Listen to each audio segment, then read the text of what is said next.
Are you ready to step into the best possible future awaiting you?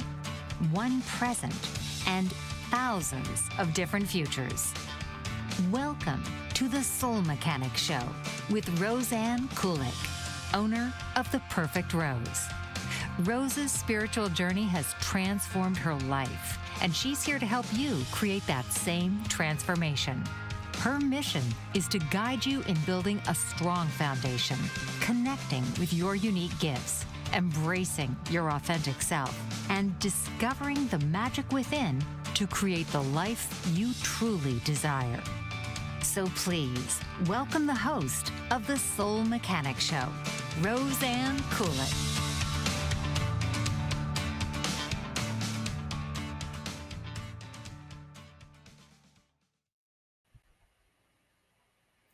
Well, welcome everyone. This is Roseanne Kulik. You're on the Soul Mechanic Show, live streaming here on Bold Brave TV on various platforms like LinkedIn, Facebook, and YouTube. And we'll also be on various other streaming platforms. I'm really excited about seeing how things are going to play out today. The topic today is, I have two different parts of it: revisiting and reevaluating old programs to rise within the energy of the new paradigm. And letting go of what no longer fits. And truthfully, I've been going through this for a few years now. And actually, another spiritual teacher that I know of had shared some information. So I felt it was really aligned with what I had been experiencing. And I thought it might be a good idea for us to talk about some of those things to help you to understand that maybe these things are actually happening to you. And you might not necessarily be totally understanding it or have anyone to talk about it too. So hopefully we'll accomplish some of those things. And I did visit a few of my other shows just recently. I realized there were a few stories that I've told that I maybe started and then I got interrupted, or with a commercial or something like that, or whatever it was. So I thought I might finish finish those stories. I think it was one about my kitties and manifesting the flea treatment. And I think it might be really helpful if I share a little bit about how I manifested that, because it might be really beneficial for you to hear how that happened.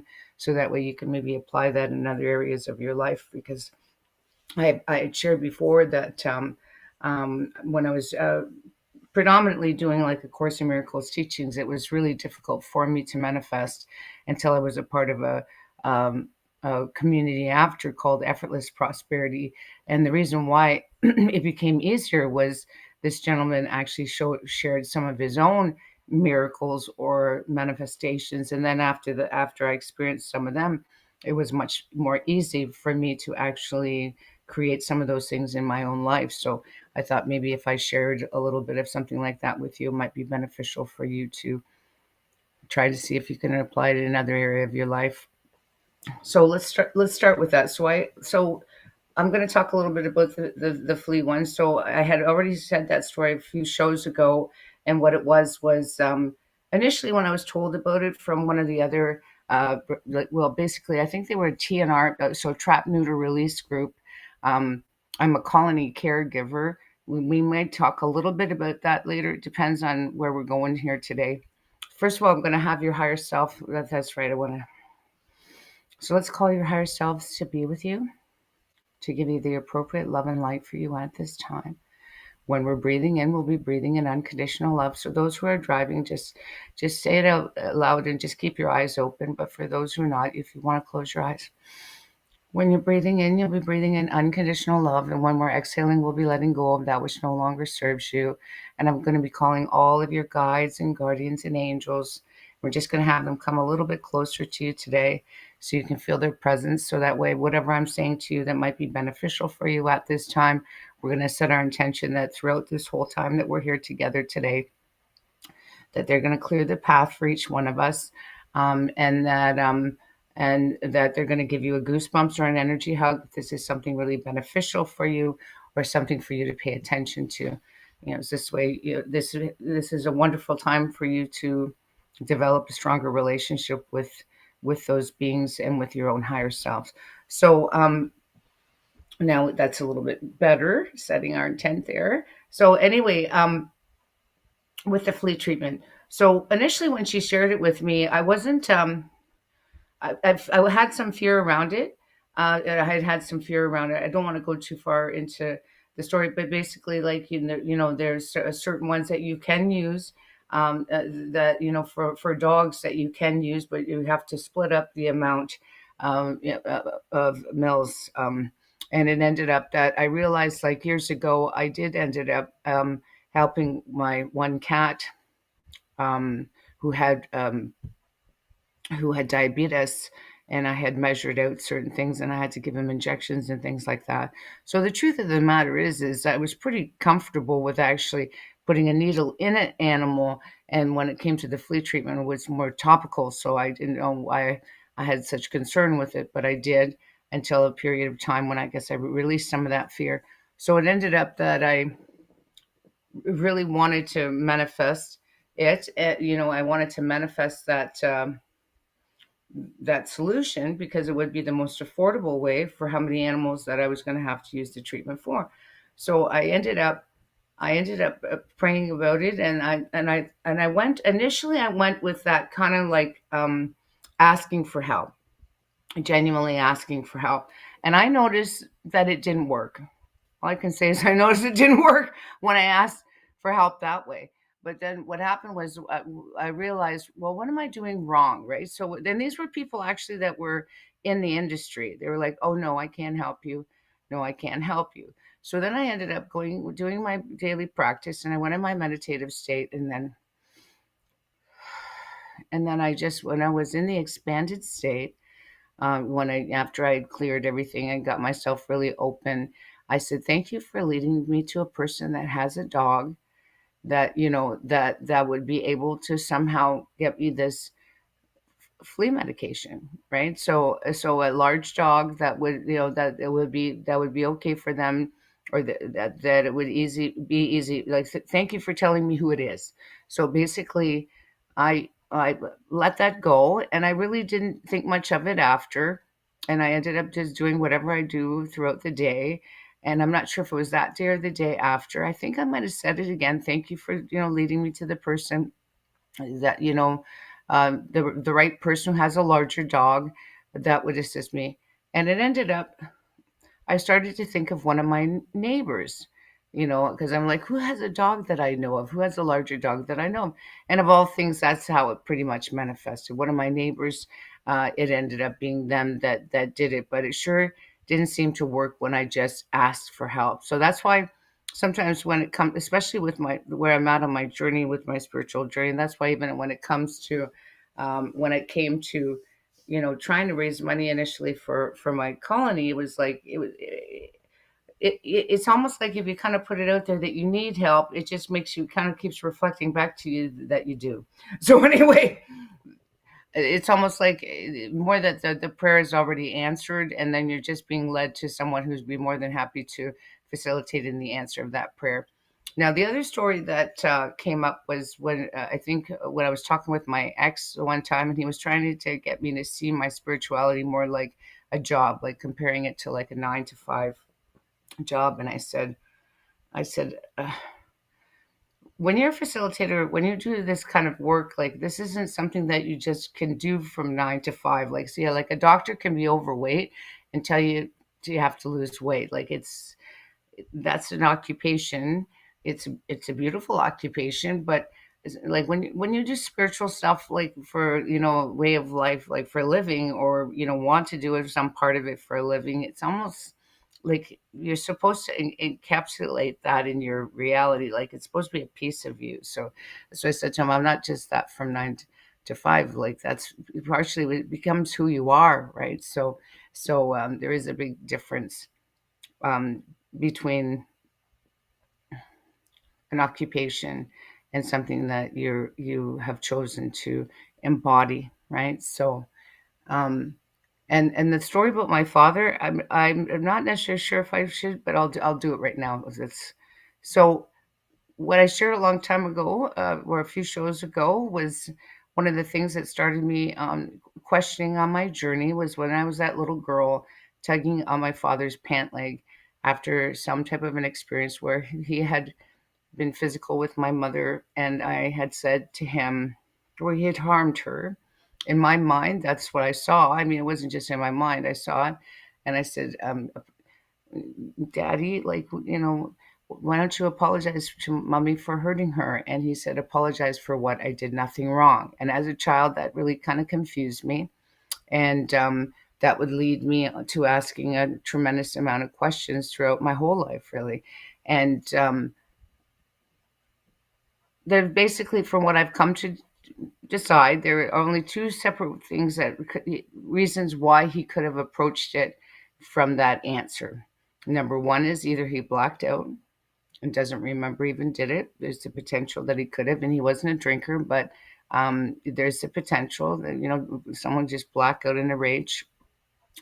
Or number two is so this is where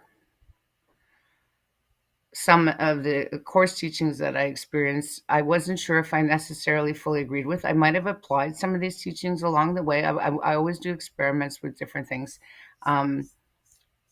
So my spiritual teacher basically said, like, when he was teaching us some of the course teachings, basically saying every day, and I think Abraham Hicks teachings are quite similar. It'll say, like, she'll say after you get out of a nap or whatever, or when you wake up, you're kind of starting from a different place, right? So he basically would say that every day we wake up, with like almost a brand new day, and we can create something totally different today than we would have created yesterday. He said the only reason why something's perpetuated in our realities consistently is because of the fact that we kind of bring it. This is what he was saying to us, because we'll bring it into our next day type of a thing. So basically, if you didn't do that, you wouldn't do it. So but there's the odd time where I just didn't know if I totally agree with that, because if you inflicted pain on someone the day before, you can kind of pretend that you can forgive yourself or whatever and say, well, I didn't like that experience, I can create a brand new experience today. But I'm just not necessarily sure if the other person's going to remember or not remember that especially, like, say, for example, if you stab someone the day before, there is a potential they probably will remember, whether you forget or not. So in my mind and in my heart, I think that sometimes that's where my Lazarus work, I was really grateful for my Lazarus work, because it actually said that we created impact. Before we came to Earth, we agreed to have impact on each other, which means the reason why we made that agreement is so that we could potentially harm each other, be put in situations, and choose not to, right? So obviously, if we do harm someone, then it might be in our best interest to take responsibility and at least apologize or do something to clean up whatever. We are human. We can't came here to have a whole bunch of experiences, but I think it is nice to be a bit accountable, especially if we did harm someone. So that's the decision that I've made at this point in my journey, and it's up to everybody else what they want to do with it. So anyway, so those are the three different stories that I wanted to complete, to just say, in my journey, I do understand where he could have said those things, but for me personally, I feel like a big reason why a lot of us are here is to stop perpetuating the pain back and forth, but also to take responsibility for the times when we inflicted it, though, too, right? So, and even with some of the experiences that I've had in this last these last few years, where a lot of painful energy was inflicted on me, whether I actually was meant to experience it or not, like whether I was a cause of it, which in most cases I wasn't. I might have just been someone projecting a whole bunch of their CRAP on me. But one of the things I am really proud of is that I didn't go out of my way to try to inflict it back, and then B, I didn't necessarily perpetuate it out anywhere else. So what I mean by that is the ripple effect. That person hurts that one, and then that one hurts that one, and that's where we have so much crappy shit going on here on the planet. Anyway, that's just my personal opinion. I just don't know how to stop it. Anyway, so So what's happening right now, as we're going through this piece where we're moving to higher frequency, there's more people consciously on the planet right now. And I've been noticing this these past few years, is that some things will just kind of come up to the surface, and I'd be like, I thought, sometimes it could be I thought I dealt with it, or it would just give me a sense of clarity that for some reason I didn't necessarily have before. But it also would be like, I'll give you an example.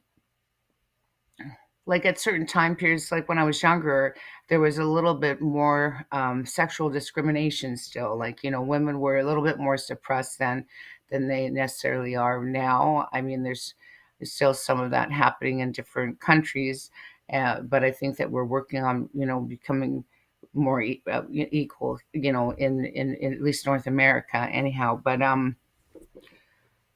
what some of the things that have been popping in my head were like people that would have done something to me, and then they accused me. Like, I'll give you an example. So one of my coworkers would have grabbed my ass and then called me a prostitute. So and for some reason at the time when it was all happening to me, um I was so busy responding to what these people were saying about me, and that's why when I was working on getting everything ready for today, I was just sharing a little bit with um, Chat GPT and stuff like that, because sometimes I love hearing it actually talk back to me. I really like hearing them talk back to me. The interaction part, I think, is really fulfilling for me, and and they were like, because they were trying to help me to create, how I wanted to convey some of this information, and they were saying, oh, did you do it for this, or did you, like, I didn't do it, like sacrifice and say whatever. What I really realized when I saw some of the things that came up for me was that these people were accusing me of these different things. And one of the things I was really, really proud of, that even though they might have, blamed me for things I didn't do, or accuse me of things that were actually more the way that their warped mind would have saw me. Um, Not warped, but through their perception of the world. I think I was so busy trying to prove to them that I wasn't by my behavior. What I really realized is I probably should have just. I think what's really being brought to my attention now is to just nip it in the bud and just say, but that's not what I am. Like, you can accuse me and whatever, but that isn't really what I am. Instead of, I think what I really gathered from it when we were interacting today, and I've known this for quite some time, is that I kind of went out of my way to just, like a lot of things that people did accuse me of or whatever, it didn't prevent me from doing what was the right thing, even if they did put a lot of pressure on me. Like, years ago, I took care of a baby. Like, I was actually only 18 years old when these people had asked me to babysit their child, and I had him 24 hours a day, and I was supposed to have him just for 2 weeks, and it turned into 6 weeks.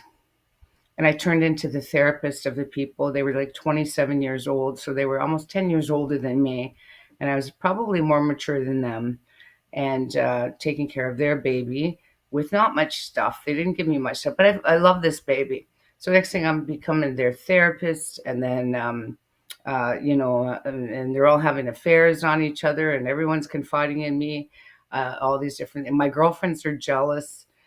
They're insulting me all the time, and I'm just loving this baby, right? You see what I'm trying to say? So what I was really proud of, that in spite of how some of these people treated me, or how they even used me as this unpaid therapist, because now I'm a babysitter and a therapist, um, how much I still love that baby. Was so proud of myself for being a young person, even with all the abuse that I experienced up till then, and even the abuse I was experiencing from people who were supposed to be my friends, because I've revisited a lot of that and went, God, were they were dickwads, and because they were jealous, of the father, because they were jealous because the father of this baby was some exotic dancer or something like that. So for some reason, they were upset that he trusted me with his child, which was a big responsibility, actually. But as I look back, I'm just really proud of the person that I was, that I didn't take it out on that child. Like, that child and I were really close in spite of all the behaviors of everyone else around. So I feel like there've been a lot of experiences like that in my reality where um, people might have saw me how they wanted to see me, and or treated me the way they wanted to treat me. And the only problem with that, I think, with my wisdom over these years is my tolerance for bullshit is just a little bit too high. You know what I mean? Like I'm much more forgiving than maybe I should be with some characters. Yeah, I think that's what I've really discovered in these past few years. As I look back, I go, I can't believe I actually thought some of these people actually cared about me. Um, as far as I'm concerned, I know for a fact if I would have treated them that way, they probably would never have spoken to me again. But I also got real clarity in these last couple years or 4 or 5 years, while some of these things have been creeping up to the surface, that there were other reasons why they were doing some of those things. And some of it was because of the fact that I might have been sent in to be a support in some way, shape, or form for somebody. Or, in one case, it was my girlfriend's mother. I was sent in, to be a support for the mother. And my girlfriend actually was mad at me for it because it did affect their parents' marriage. And those, I think, all the other times that she was accusing me of, or that I'd say I was lying when I was actually telling the truth, was because she was really upset that I was that for her mother, even though it was probably the right thing to do. So, um, but I didn't realize it at the time that they were related to each other, and just until just these past few years when I've been seeing things so much more clearly and understanding why sometimes people were behaving the way that they do.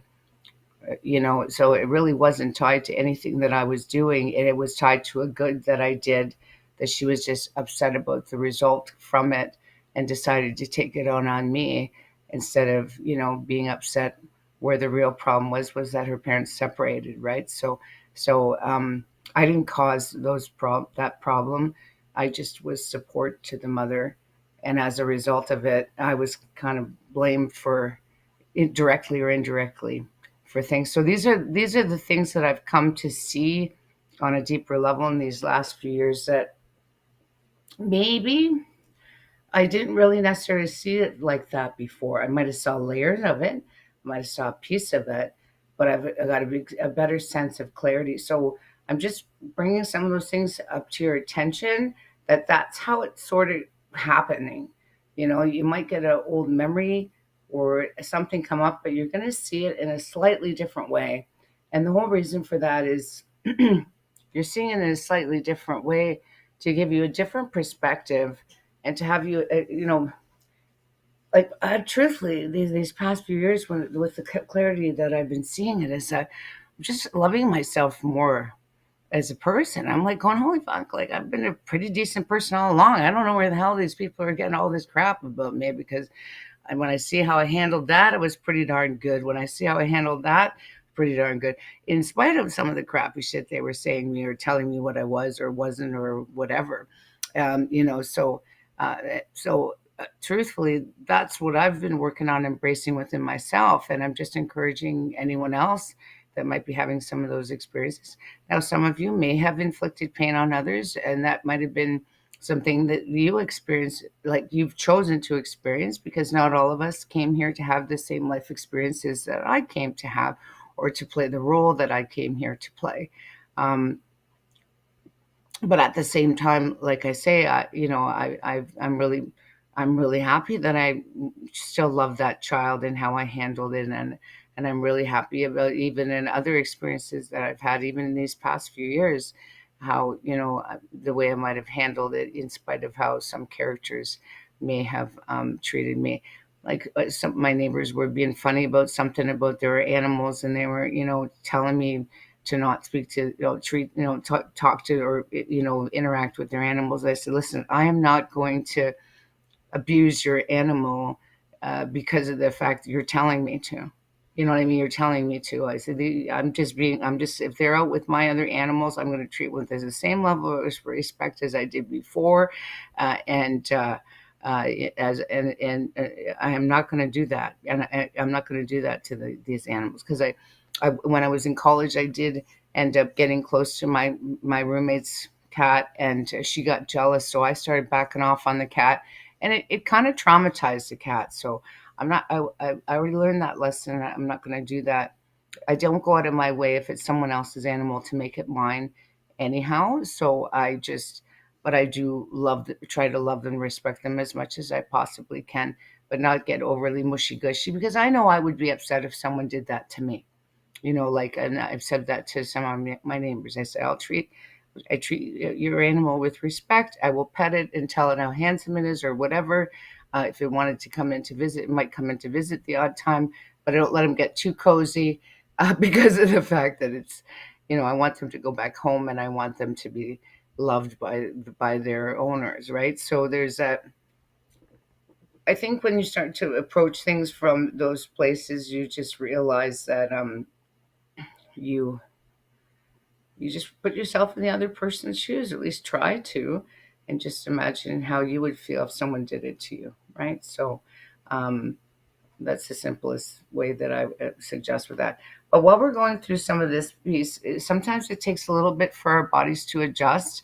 And I have been doing a lot of work myself. So there is a potential that even while we're interacting or you watch the show sometimes or you're in my energy sometimes, there is a potential that you could be getting the effects of some of the things that I've done because I do offer some of that out. So just realize if there's the odd time where you need a nap after or you're a little bit tired early or a little bit sooner than you would normally be, just allow your body to do that because the best way to integrate with some of the energies that we're working on transforming and transmuting and neutralizing right now, I do usually suggest for the angels to work on me in my sleep. I have them work on my clients in their sleep because it's just a lot easier to get through to you, and it's much easier on the body, too, um, while they're working on you energetically. So, and on your thought processes as well. So, just a suggestion,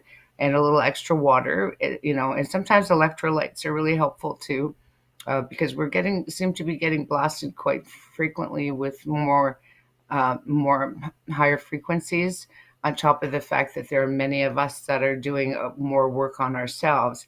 And as a result of it, and if you're kind of becoming like a spirituality junkie a little bit, you're going to be, experiencing some of the energy that I might have interacted with, like some codes or, different frequencies. And then there's going to be others. So just know that there is the potential that it might be a little bit. I know for my own self, that I can feel my body sometimes just behaving a little bit differently while it's readjusting, to some of the things that are happening on the planet itself, and then as well as my own personal work that I've been doing at the same time.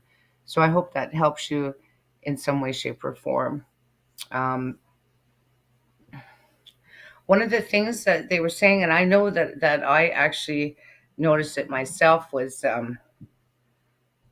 some of these things like being tied to, you know, um, expectations that we might have placed on ourselves or a role that we might have played.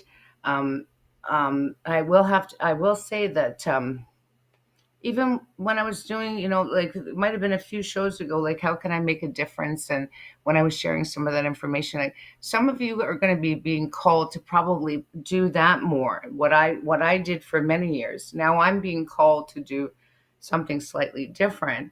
I'm not saying I'm still not offering that, but it's just coming from a different place now for me personally, where for many years when I was doing it, I was just offering it out. I was offering out for the collective consciousness.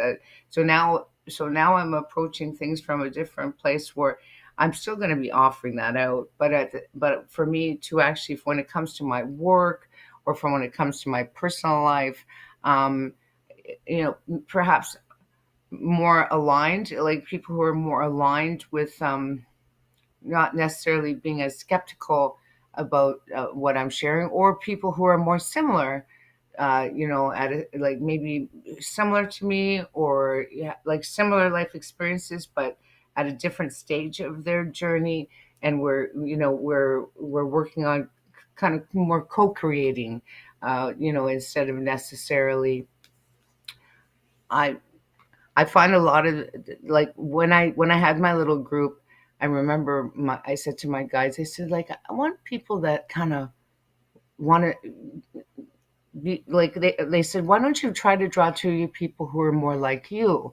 Because I'm like, if I go and participate in something, I'm a naturally interacting or commenting or whatever. That's just natural for me to do if I go in a Facebook group or something like that, or even when I watch a YouTube video or whatever. I try my best to like it. I might not always comment.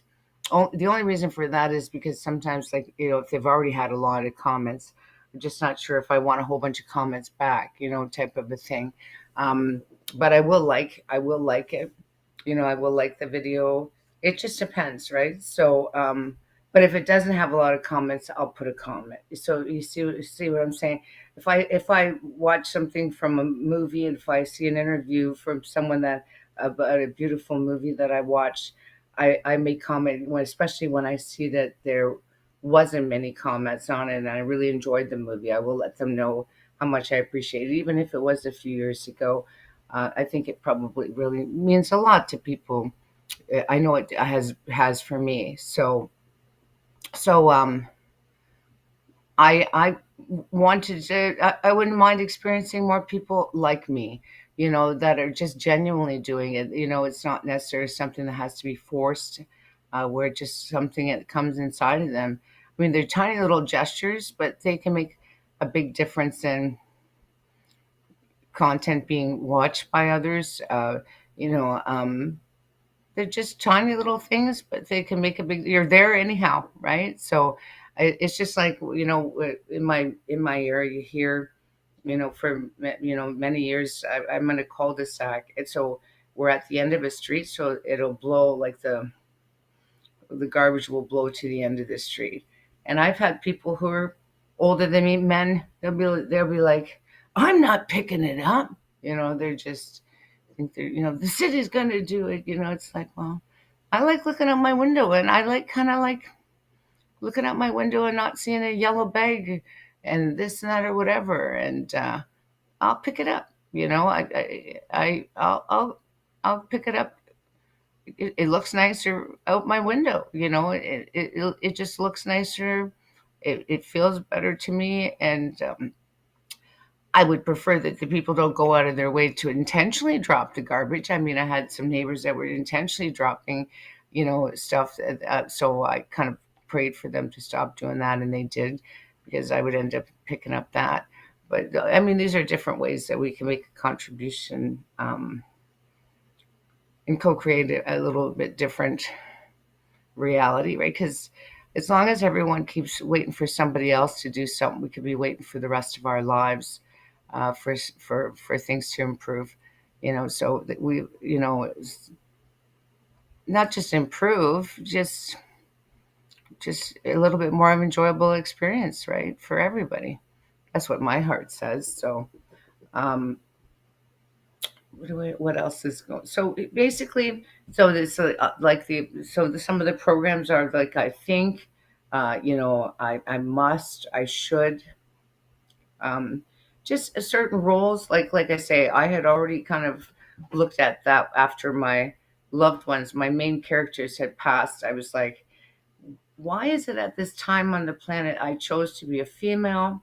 I chose, and I chose for a lot of my main characters to leave when there's, when I'm still, like, not that old. You get what I'm trying to say? So, um, I'm not going to go and try to just fill a void. I'm not saying there was a full void, but I'm not going to go and go, oh, I got to have somebody, type of a thing.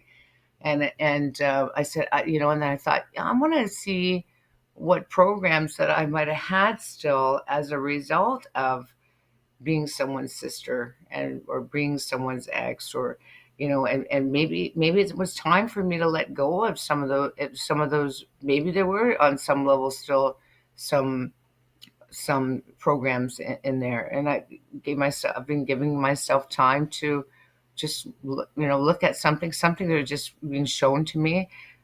Some of the things, even with my mother, like the clarity in these past few years that I ended up seeing some of the pain that my mother was in. I mean, all of it is helping me to be a better facilitator for others. What I mean by that is the level of clarity that I have by observing some of the things, some of her behaviors, some of the pain had come from, and even like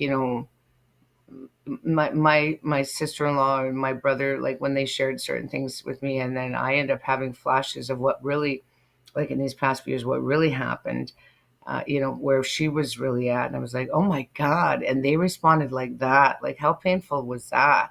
You know, so I've talked to my mom's spirit quite a few times about some of these things, and my compassion for her has, like, increased so much. And I do believe in my heart, if we did choose to have these experiences. I mean, she was one of my biggest button pusher. Excuse me, and she was probably the one that helped to start some of the weird ass programming that I had. But I also think all of that was to make me strong enough and tough enough to be able to handle some of the shit that's going on the planet right now. I'm not gonna lie. I really realized that all of that life experience stuff that happened, and part of it, a good portion of it at the beginning was tied to her. Um, I really believe that she agreed to do some of that stuff with me to toughen me up, because I know my Lazar stuff years ago, when he was saying, like, I still have it, but I mean, it was from years ago, said that the biggest part was for us to become spiritually tough, like that sometimes light workers, like sometimes people who are more sensitive don't put themselves in different environments because it's too painful. Um, he was trying to encourage us to learn how to move past some of that stuff, like to transcend it, to learn how to handle some of those things, even though we were sensitive. And I do feel in my heart that I think I did get pretty well. I was forced into situations, and I just had to, through work or excuse me, yeah, like through work or something like that. I had to work. I was in really busy place. I might not have really liked busy places, but I was forced to kind of go into busy places. So I had to figure, my job was a busy thing. I just had to figure it out. I just figured it out. But I think it was good for me. It was good for me to learn how to figure it out instead of running away from it.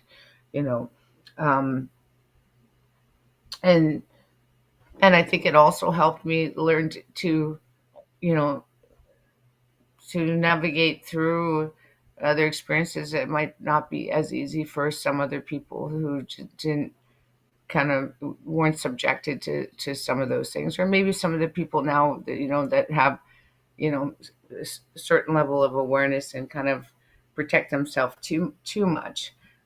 I feel like it was really beneficial for me. I think it helped me grow more as a person as a result of that, and as a spiritual being, and my ability to be able to go in environments that some other people can't go in. I remember years ago I was able to start to do readings when they're playing, like, band playing and this a whole bunch of noise in the background, and I was still able to I mean, it might have been hard for the people that I was talking to hear me, but I was still able to get that information and connect. So, and sometimes I even got to the point where, oh, I never thought I could have become that. I'm not going to lie to you. I never thought I could have become that when I didn't even know how to. I thought a whole really loud and active mind was normal. My normal was a very loud and active mind, right? So to get to the point where I've meditated in a busy bar. I can go into meditative state in a really loud, busy bar. I can just pull myself into a certain state and just go there and just bring myself to peace if I have to, or felt like it would be something beneficial for me to do. So these are things that you can play around with as you keep growing and expanding and letting go of some of those beliefs. I know that years ago I had a gentleman that I worked with that really thought he was going to have to wait till he was separated to meditate. And he felt he needed all that privacy or space. And I said, I'm going to tell you right now, it's going to take you longer to separate if you feel like you're only going to be happy if you leave first and meditate. So I said, sometimes spirit will want you to learn how to try to incorporate that in the environment that's appears a little bit more uncomfortable to prove to yourself that you can, or it will tie you to that even longer, right? So I gave him the assignment. I said, just trust me, just try, just tell yourself you can. Tell yourself you can meditate in that environment. And he did. And the sooner he was embraced being able to do it while they were still together, the sooner he found the other place. But it was getting delayed. It was getting delayed as long as he believed that the only way it was going to happen is if he moved, right? So and I know for myself too, and you guys might be still going through that right now. Mind you, it is nice to go to different places and have different experiences, but in a lot of cases, at the beginning part of your spiritual journey or the bigger part of your awakening, you kind of keep feeling like for you to get that connection, you got to go somewhere. I got to go to that workshop, right? I got to go to that, whatever. Oh yeah, I got to go to Sedona. Like I got to get my connection there. I got to, and I remember I was in, at a certain point, I was in one of the workshops and my spiritual teacher said, so where's the perfect place for you? And I know he doesn't call them test questions, but they were sort of. It's exactly where you are, right? So where's the easiest place? Where's the best place for you to get your connection? And the answer really was right here, exactly where I am right now. Whether I'm sitting here in my living room or, I go for a walk and sitting on a curb, somewhere, I guess what I'm trying to say is just to realize that, you know, sometimes to get the connection more firm. That's why when I've worked with clients, I want them to feel that, because I know a lot of people sometimes the beginning part of being really getting into that meditative state.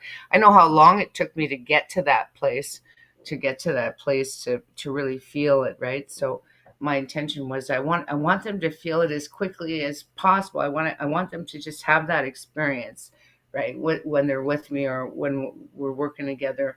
My intent is for that to happen. And the main reason for that is after you do experience something like that once, it's easier for you to wrap your mind around experiencing it again on your own or, in another environment or with somebody else, right? So that's why I went out of my way. I wanted to make sure that one of the biggest gifts that I wanted to give people is just I wanted them to feel that because at the, years ago when I went through the bigger part of my awakening, it took me a while to get to the point where I could feel the light around me and feel that connection. And I just thought I really wanted other people to feel it as quickly or as easily as possible, not to interfere with your journey, but to make it more tangible and real. I feel like there's different phases for people. I feel like I'll give you an example. Um, I came to realize some people are only going to open up and grow so far. Like, my ex might have just been happy to just experience the angels a little bit, and that might have been as far as he really went. He was happy just, feeling their presence or them kind of supporting him somewhere, just getting signs in some way, shape, or form. He would have been happy with that or giving them permission for them to help him. And I call those people like, they can take it or leave it, like, because you haven't totally gone down the rabbit hole. But I do feel there's a certain point in the journey where after you have a few different experiences, you're past the point of no return. Like there's a part of you that can never ever pretend that that didn't happen, like forget it fully, so. And I had a few experiences like that where it just became so tangible and real to me that I couldn't I couldn't pretend that this wasn't possible. Like, it wasn't happening. I had an experience where I was studying with one of my crystal teacher, and she had huge crystal pieces. Like, so we were all outside, like on spokes of a wheel, with this beautiful crystal. And so part of her work was so there was, I think it was the first, was it, there was like, there was a first level, and then there was their second level, and then there was our advanced level. I'm not sure if there were three or four levels with hers. I think just three, but the first one, she was teaching you the meaning of some of them. And then in the second one, some of these more master crystals and stuff like that, she actually wanted to see if we could tune into what the purpose of those crystals were without reading about it first. She didn't want us to educate herself about the crystals. She wanted to see if we really grasped the energy of the crystal before it was explained to us the purpose of that, or what they had gathered, what that purpose of that crystal was. And it was this beautiful crystal. Like I say, we were laying all on the grass outside, and we were like spokes on a wheel. So our feet were actually pointed at the crystal, and our heads were pointed out like spokes on a wheel. And we were in a meditative state. And one of the things that was really cool for me was I did get intuitively what I was supposed to use that crystal for, which event, whether I got that telepathically from everyone else, who knows? I don't know. I've never thought about it that way, but I did really feel like I got intuitively what I was supposed to do with it. But at the same time, while we were on the grass, I could hear these little legs running around my head, like these little and I remember after we were done, with the meditation, I said, "Is it possible that there were little fairies out here running around us?" She goes, "Absolutely." You know what I mean? So the little fairies were running around, with us when, and I could hear their little legs running around me when I was outside on the grass. So it was really, that to me, that experience, I'm telling you right now, uh, and I know I wasn't imagining it. Well, I wasn't even thinking fairies. I'm hearing these little legs running around. So I do really associate fairies when it comes to the crystal work, or my animal work, or anything to do with the earth, because fairies' job is to actually help to be a caretaker of the earth, right? So and where do crystals come from? They come from the earth, right? So to me, I feel like they hang together, so the elementals, I do work with them in some cases. I might not necessarily see them as much as I may have like made a point of it. I will communicate. I think it can make you feel a little too loopy if you're kind of looking like that all the time at things. But I do know, have an awareness that they're there, and there's an honoring that kind of happens. That happens when I interact with the animals, or I might communicate with the beings.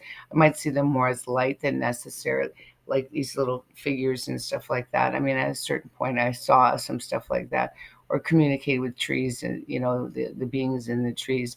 I just might not necessarily go out of my way to be that all the time. I think it's beautiful, but I think it, you know, like I think for some reason, I've been a being, like, I be like I'm being when I'm out with everything, and I'm interacting with the animals, and I'm trying not to necessarily step on bugs, or try to assist them, or something like that, or try not to harm them, or if they get on the food, I escort them back out. They'll sometimes sneak into my food, and I'm like, "Where'd you come from?" Type of a thing. But I didn't expect to go down this rabbit hole. But there was another experience that I had with my I was doing my spirit one spiritual teacher. So like the one healer, and then that was my first one was my Reiki master, and then my second one was my crystal healing.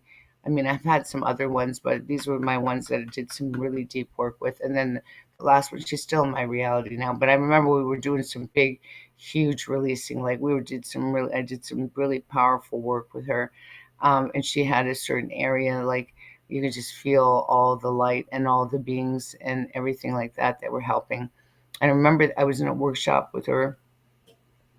It was just two of us, and we were listening to a tape, and there was a lot of energy coming in. And I remember she was, her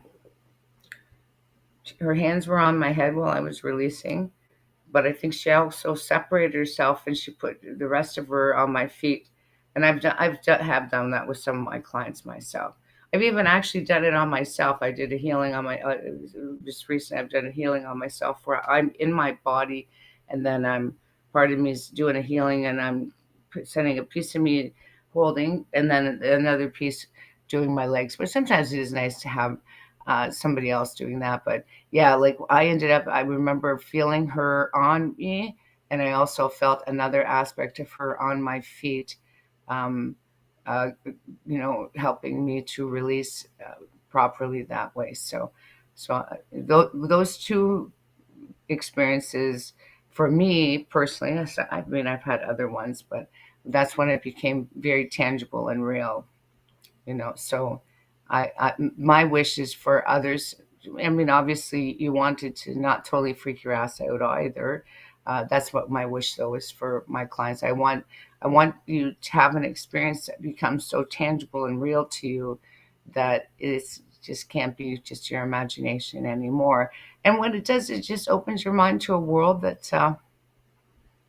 sure makes going to grocery shopping a lot more fun, doesn't it? When you kind of start seeing number sequences on license plates and stuff like that. Can't talk to everyone about it, but you sure can, make normal everyday life stuff a little bit more fun and interesting, right? So anyway, didn't expect to go in this direction, but I did. So I know I did mention something about tribe, but maybe today wasn't necessarily.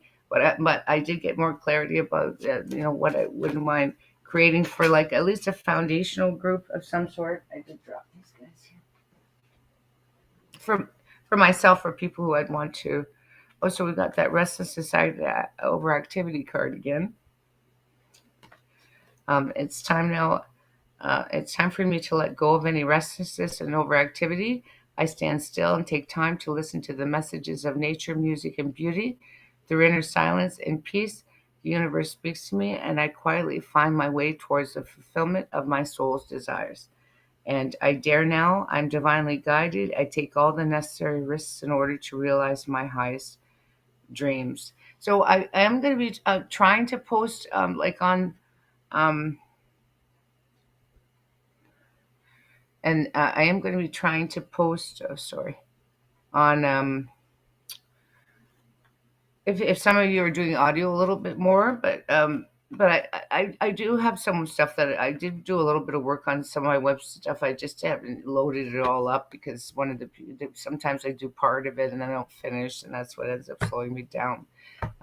So Rose at the perfectrose.ca is my email address. Theperfectrose.ca is my one website, and then roseannekulik.com. And I do have access now to like the Spotify. Sometimes if I, maybe put a post or something like that, I might just add the odd post. Anyways, thank you so much for coming to the show today. And I do have some wonderful ideas of some different things. So I've just hard for me to figure out how I can offer them to you. So I might have to share it one time. Anyways, listen, lots of love. Share it through a link or something like that. Lots of love to you. Look forward to serving you next time. Bye for now. This has been The Soul Mechanic Show with Roseanne Kulik. Tune in each week for a magical journey with you, supporting your growth and helping you create the life you truly desire. Wednesdays, 8 p.m. on the Bold Brave TV network. Powered by B2 Studios.